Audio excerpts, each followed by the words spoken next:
Hello and welcome back to episode 4 of Alan Wake. I'm Vic, and you're watching yet another Let's Play channel. So let's go see if we can catch up with Barry. I fiddled with some settings in between.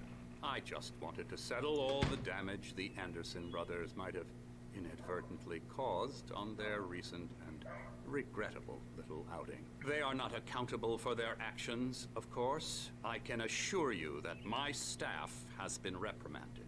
Tor and Odin never caused any trouble to anyone when they were still living at their farm. Indeed. All we can do is to slow down the progress of their dementia. Are you feeling any better, Mr. Wake? I'd like to leave. Am I free to go? Well, we still need to talk about... Am I under arrest? No, of course not. But I need to know where you'll be staying so I can get in touch with you. I'd avoid the motel. The Majestic is known for its roaches. The cabins at Elderwood are pretty nice, though. That sounds perfect. I'm Dr. Emil Hartman. I'd like to invite you to stay at Cauldron Lake Lodge. Did you talk to my wife? I had the pleasure of discussing your situation with her on several occasions. Did you set something up with her? I invited her here. My clinic is a place where... Oh, hey! Oh, my! Take it easy. Hey, nobody move! Get your hands off of my client! Who are you? I'm Barry Wheeler, his agent. If you have business with Mr. Wake, you talk to me. You yokels won't know what hit you once I sick my lawyers on your asses. No harm done, Sarah. I'm all right. I don't want to press charges. Mr. Wake, my offer still stands. Get me out of here. What the hell was that about, Al? We don't need a replay of that thing with the paparazzi. I thought they were gonna lock you up. I had to talk to someone. I told Barry everything. He thought I was certifiable, but when he heard about the manuscript, I had him. The fact that I'd written something, even if I couldn't remember it, was enough for him. He smelled money.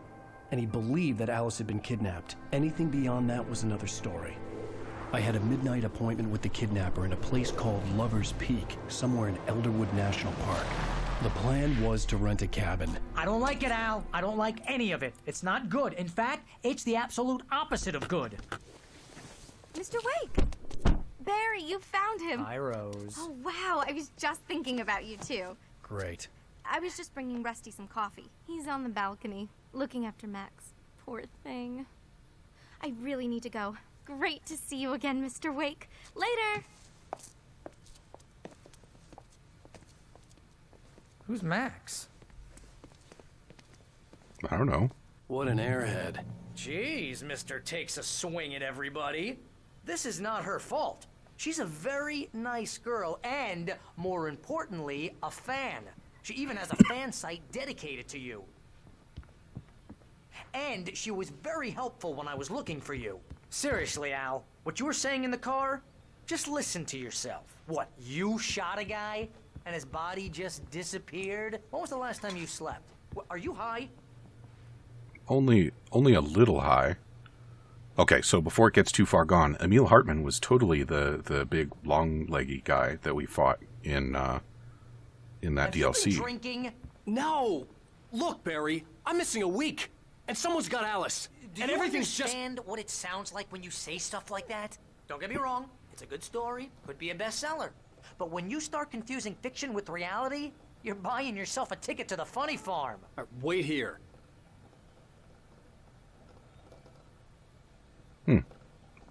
Oh, is Max a dog? Easy there, boy. I'm almost done. Hey, Rusty, right? You rent cabins. Oh, Mr. Wake. I'd shake your hand, but mine are kind of full here. Actually, I'm sorry about this. Would you mind grabbing the registration form from the desk? It's just across from Bucktooth Charlie. Okay, sure. What happened? Crazy poachers. Max here got his foot caught in a trap. They're illegal to use here. Hell, you're not supposed to hunt within the park at all. But that doesn't stop some lowlifes. Well, at least Max is gonna be okay. He got lucky. Good. Max is still groggy from the shot I gave him, and I'd rather not leave him alone. Yeah. yet. The form's on the desk across from the mammoth skeleton. Seriously, Al, you can't just go and meet a kidnapper. Those situations always end up in disaster. You gotta talk to the cops. She's my wife, and it's my call. Can we talk about this later? No. This whole thing is... Listen, you hit your head. There you go, Max. I think this is the form you wanted. And here are the keys. Okay, you're all set, Mr. Wake. Glad to have you staying here. Thanks. Can you tell me how to get to Lover's Peak?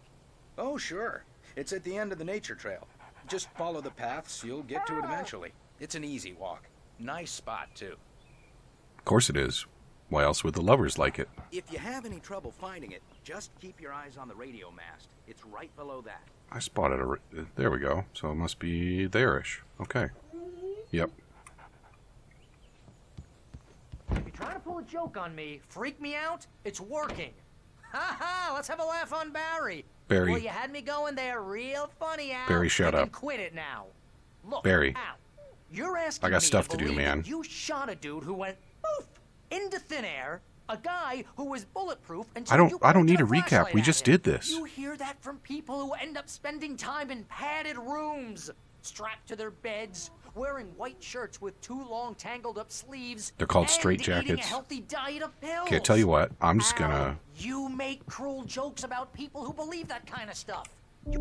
Yeah, thank you. Barry was just gonna go on forever, wasn't he? That's just crazy talk, Al. Christ. Al? Al? We should go to the sheriff or call the FBI. Damn it, Barry, they'll kill her! This is not a goddamn debate, Barry.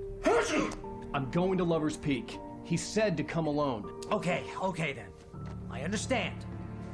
You're my best friend, and I'm worried that you're not right in the head. Tell me what to do to help, and I'll do it. You stay here, and if I'm not back by morning, call the cavalry.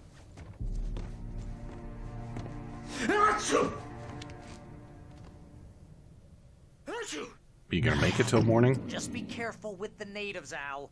These yokels are dangerous. Everybody hates a tourist, or it'll be Deliverance all over again. Hey, I had 20 batteries in the last one. Oh, this place is trying to kill me. I'll bet there's mold in here, spores, poison ivy, God knows what. This is so not worth a 15% commission. Then go home, Barry.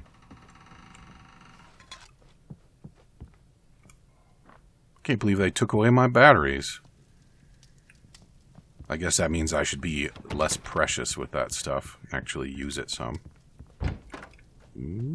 Light switch? Have fun in the dark, Barry.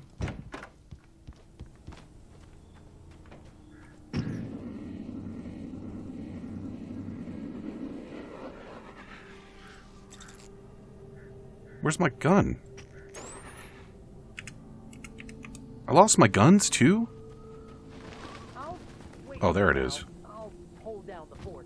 I'll be with you in spirit every step of the way, Al. Can I hide in a dumpster? No, but I can push it around.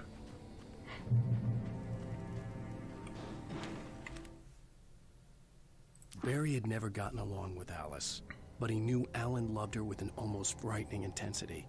And now something had happened to Alice. And here was Al armed with a gun and saying things people got put in padded cells for. It was as if his friend had experienced a massive psychotic episode, and was now totally disconnected from reality. It scared the shit out of Barry. And apparently his fear response is to run his mouth. Which is my favorite. I knew I should have gone to the cops. This wasn't the smartest thing I'd ever done, but I was still angry with Barry for trying to talk me out of it. These people had called me right in the sheriff's station. The cops wouldn't scare them, and they had Alice. Alright, let's not get too sidetracked here. Literally in the weeds right now.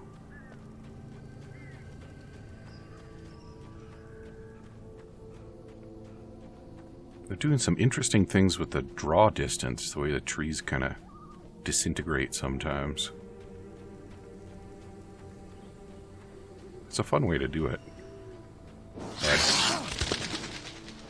Add to the surrealism of it.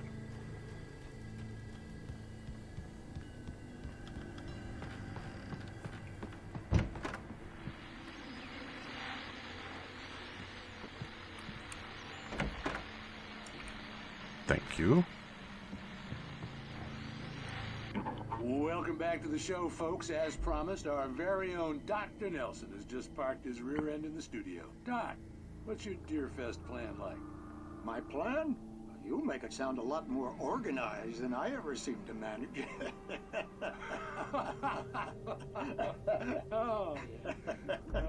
No plan, really. Just taking the atmosphere. I'm getting a little too rickety to do much more than that, you know. Oh, tell me about it. No sack race for us older gentlemen, huh? Yes, exactly, Pat. But I'm going to check out the parade, of course. And I'll be one of the pie contest judges, too. Well, that takes a different kind of constitution. Oh, yeah. It's my kind of exercise. Now, Doc, seriously, you're in pretty good shape, though. You're the outdoors type. I know for a fact you're an avid fisherman. That's right. Matter of fact, just caught a heck of a largemouth bass early this morning. But you're not taking part in the fishing contest? No, not this year. See, Pat, I'm just not that competitive anymore. Now I just like to take my time and enjoy the peace of it. It's no fun if I need to worry about what I'm catching, you know? Well, considering your track record, the participants are probably pretty happy you feel that way. Well, Pat, that's kind of you to say. I saw that. Okay, well, that was a good use of our time.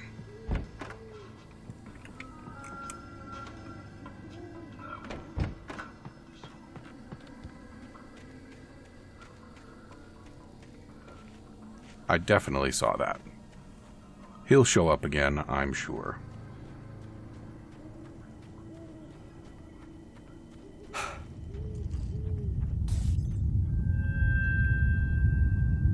And here we go. Back into Crazy Town.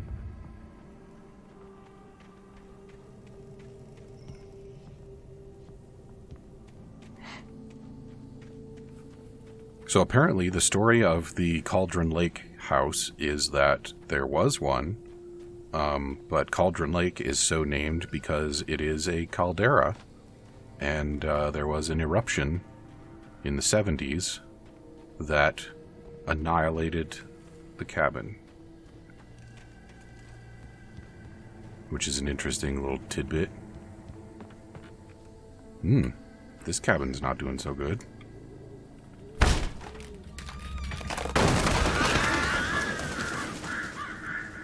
Okay. Any ammo in this one? Nope. TV.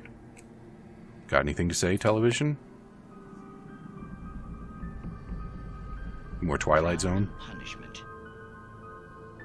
The cancer and cure of civilization. But some crimes are impossible to punish, especially in Night Springs. Tonight's episode, The Man in the Mirror.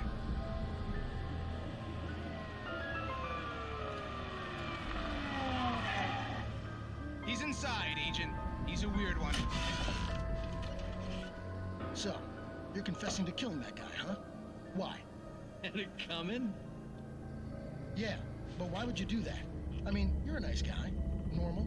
Took a kid to a soccer game. So how come at the game, you pick a guy and, quoting from the arresting officer's report here, assault the victim's head area repeatedly with the weapon of choice being a pair of bare fists? Wow, that sentence really flows, huh? Maybe you're not the literary type. Okay, so you mess him up. But why? Who was that guy? We couldn't ID him. Why would a guy like you do him like that? I didn't like his face? Well, you must have hated it, because you really went to town there. I mean, there's no way to tell what he looked like. No ID on him either. That must be difficult. But then we ran the fingerprints. Got a match. Your prints. Identical. Huh, how about that? Your son said you were wearing a white shirt when you took him to the game. But the white shirt is on the dead guy. It's plenty red now. You won't get away with this. Do you really think that's in any way relevant to me? I had plenty of time to talk to my boy before the cops arrived, you know? He won't stop screaming, am I right? You think he's ever gonna be okay? I left my mark. Believe me. You bastard. What? You gonna shoot me? What's the point? I'm going to prison. You got me. I don't understand any of this. And you never will. Don't worry. Maybe you'll see me again, Agent. Maybe in the mirror.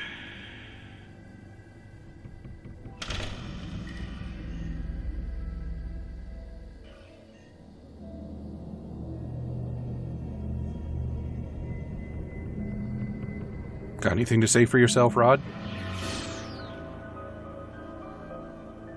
Come on, where's the moral at the end of the story? Alright, I wasn't really into that one.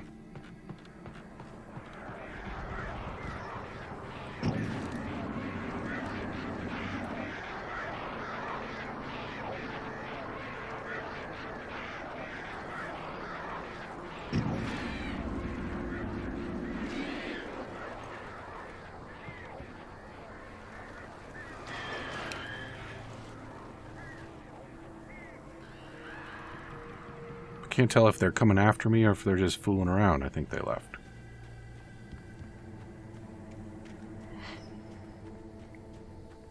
Okay. Are we going to our cabin? What's the...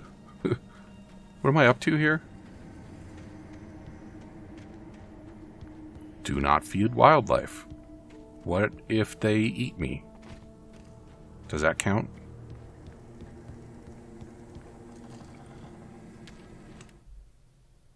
Rose knew that Rusty was in love with her, and she liked him too. She liked him a lot. He taught her to dance, and life had certainly taught her the value of a man who was gentle. He treated her well, made her smile, made her feel good. But Rusty wasn't the prince of her dreams, and that tended to underline the unbearable truth. She was no closer to that Hollywood magic than he was.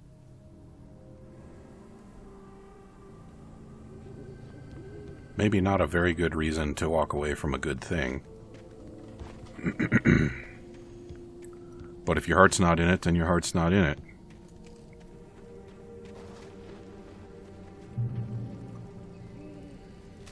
Why is this car full of gas? The air in the visitor center was heavy with an awful smell, as if some rotten drowned thing had crawled up from its grave. Rusty kept coughing blood. My eyes were drawn to the twisted shape of his broken leg. The attack had been vicious. Max whined in his cage. Rusty's eyes were wild with fear and terror. He gasped. "Mr. Wake, it happened just the way it was on that page." Alright, well, that's our future.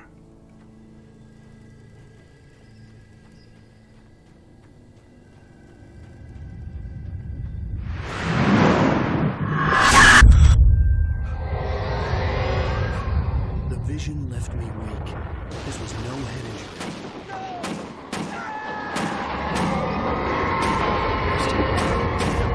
Rusty, hang on! I'm coming! Please, help me! Wow. Anybody? Help me! Help me! Can you hear me? Anyone! Please, help! Don't worry, Barry, I'll get, what's your name? I'll get to you in a minute. The ranger's office was locked. Okay. I'd need a key to get in. Alright, well, I better go talk to the dying ranger then. Hello? Help me. Somebody back here. I'm back here. Hey. Oh, buddy. Mr. Wake? Oh, hell. It happened just the way it was on that page. I found. Came true. It knew. So dark. It'll come back for me. You must... The lights. In the office. I have the key. Okay, Rusty. Hang on. I'll be right back. Whatever did this couldn't be far. Rusty had found a page from the manuscript. It would help me understand what had happened. Thanks for the ammo, Rusty. I don't think you're gonna need that gun. especially since you don't have a flashlight. The only way to make sure that Rusty was safe was to get the power running and the lights back on. The narration, I think, is going to be a little heavy-handed throughout.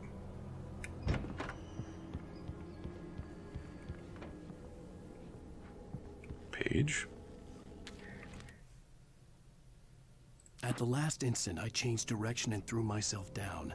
The axe splintered the trunk of a tree. I stumbled into the pool of bright light. My lungs burned. I was too exhausted to move. I tensed as I waited for the killing blow, but it never came. I raised my head. Nothing moved in the darkness beyond. For the moment, bathed in the cold light, I was safe. That's not the page.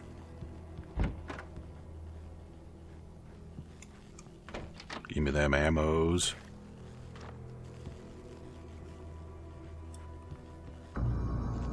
I was too late. Someone had destroyed the circuit breaker. There was no way to get the lights back on. How about I take that axe with me, though? Rusty! Damn, dude. The ground was covered with oily patches. The visitor center was sturdy, but the impact turned the front of the building into splinters. Rusty was thrown across the lobby like a rag doll and hit the far wall hard. It didn't hurt until he tried to move and saw his leg bend the wrong way, felt the broken ribs stabbing him on the inside. Rusty howled in pain and fear, suddenly afraid to die alone. That looked like liquid darkness.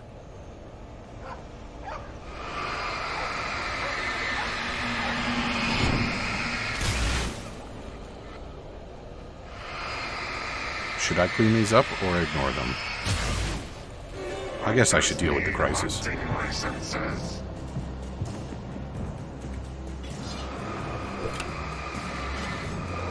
Oh, there's several of them.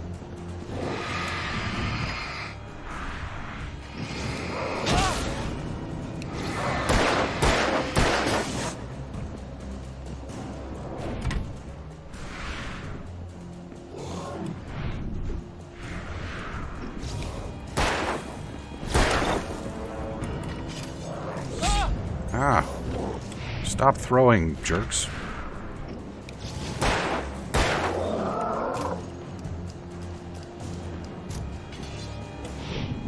Oh, dual wielding over there.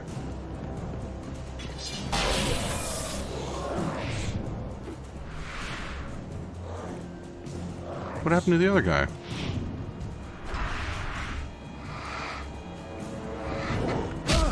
Okay.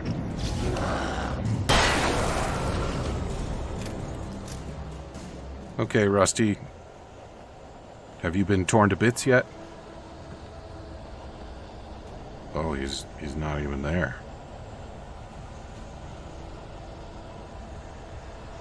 Oh, and the dog too. I torn a mammoth-sized hole in the wall.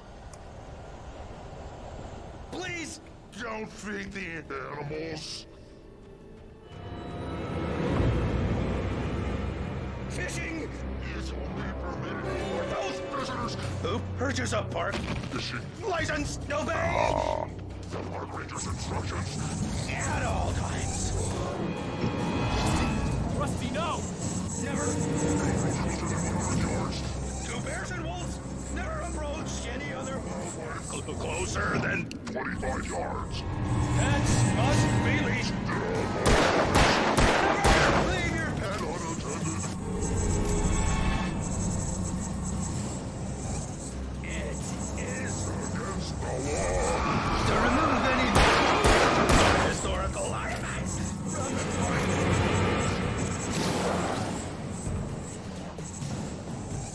This includes even you may or even simple berries.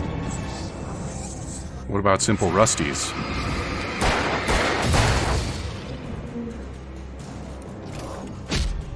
Oh, I hit the button. Come on.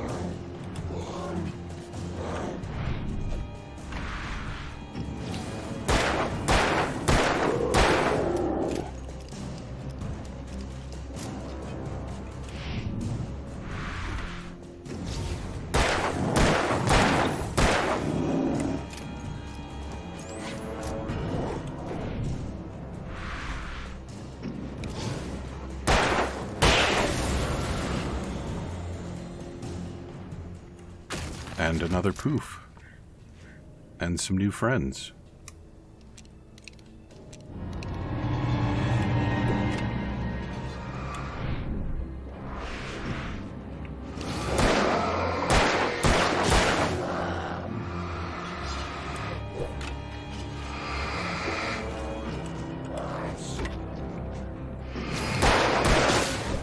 Oop.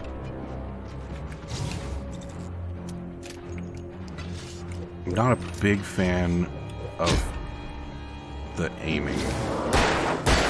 I don't know if I'm just not supposed to be aiming very good, or if I don't understand the system or what.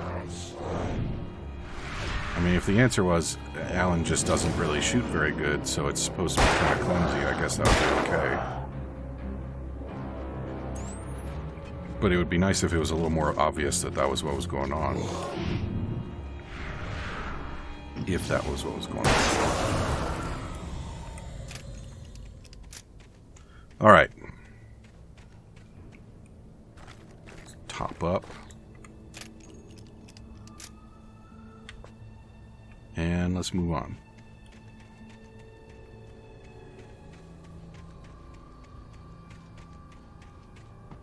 Oh, right, we're trying to get to Lover's Peak. That's what we're doing.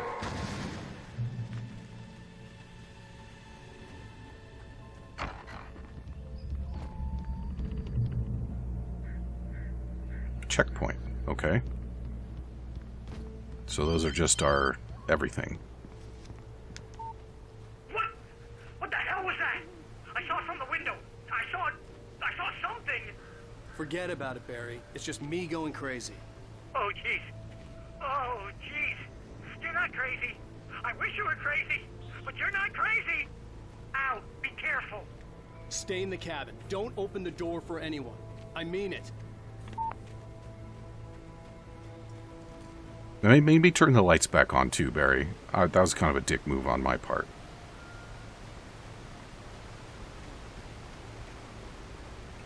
I mean, he ought to be bright enough to do that on his own, right? In that last instant of consciousness, Rusty thought about Rose. He was older than she was. Rose was barely out of her teens, but she made him feel young and forget what a train wreck his long-dead marriage had been. He still wore the ring. He'd been waiting for her to tell him to take it off. Now she never would. Well, that's sad. And it's really weird in contrast with the wacky stuff that they say when they come after you. Is that supposed to make them more uncomfortable? Alright. Yeah, here I go filling up on batteries again.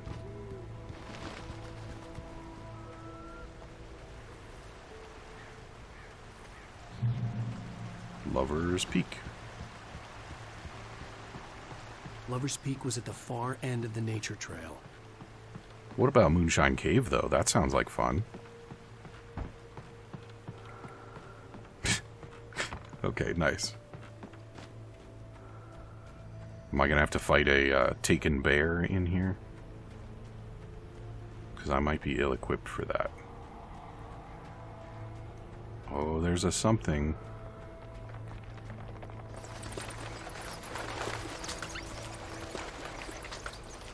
Shotgun.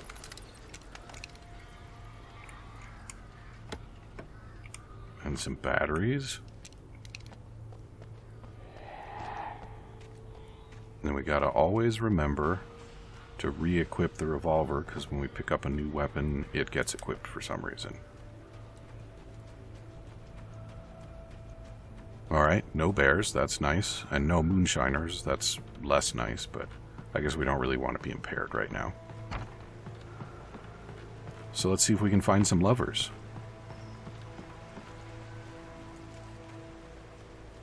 I see something flashing in that phone booth. Batteries. Eh?